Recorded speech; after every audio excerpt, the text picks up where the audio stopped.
Hi guys, Kira here from Kira's Wholesome Kitchen. It's that time of year where entertaining, gift giving and delicious food is in abundance, and I have the perfect recipe that works well for all three of those things.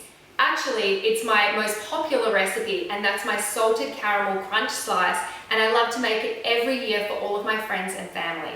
We're going to start by making the base, and I'm going to be using a cup of almonds and a cup of raw macadamia nuts. I really like to use macadamias or cashews in bases. It gives a really nice creamy, cakey consistency, but any nut will work in the base. Then I'm going to add some dates. You can either add medjool dates, or if you're using the pre-packaged dates, then you can just soak them in some hot water.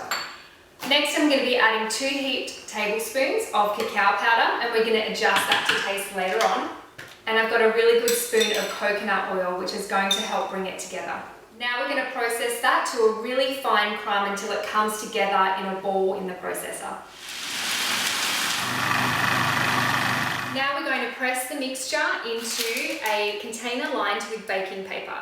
And with really clean hands, you're just going to press it down really firmly into all the corners, making sure that it's evenly distributed. Now we're going to make our clean salted caramel, and yes, there is such a thing, and it's entirely delicious. So we're going to start with half a cup of cashew butter, which I just bought at the supermarket. You can go to the trouble of making your own if you like. I've got 1/4 of a cup of coconut oil and half a cup of pure maple syrup. Make sure that it's 100%. I've got seeds from a vanilla bean. You can use vanilla powder or pure extract if you like. And we're going to add a really good pinch of salt. I really like to use the Murray River sea salt flakes for this, especially to sprinkle over at the end because it has an amazing texture. And we're just going to whip that together. You'll know when the caramel's ready because it starts to look exactly like caramel, and it will have a delicious caramel sweet flavour. We're just going to pour this over the top of our base. Next, we're going to add our crunchy layer. I've got some roasted hazelnuts here. You could use roasted peanuts or a mixture of nuts if you prefer. And we're going to sprinkle them evenly over that beautiful caramel. This is going to give an amazing texture to the slice.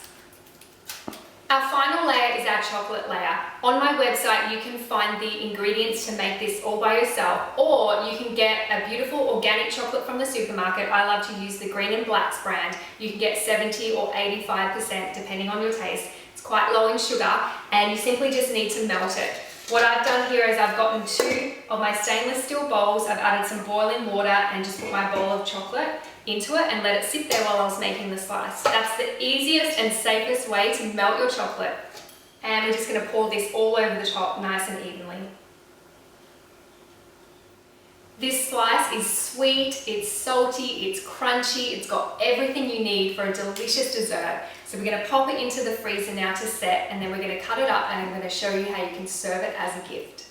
So our slice has gone into the freezer to set. This is how it comes out.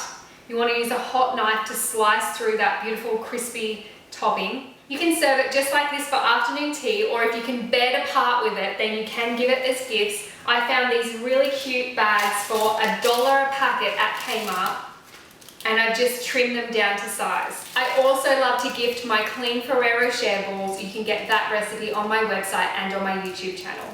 The holiday season is a great time to try out some of my recipes on kirawestwick.com.au. Wishing you all a Merry Christmas and an even better New Year.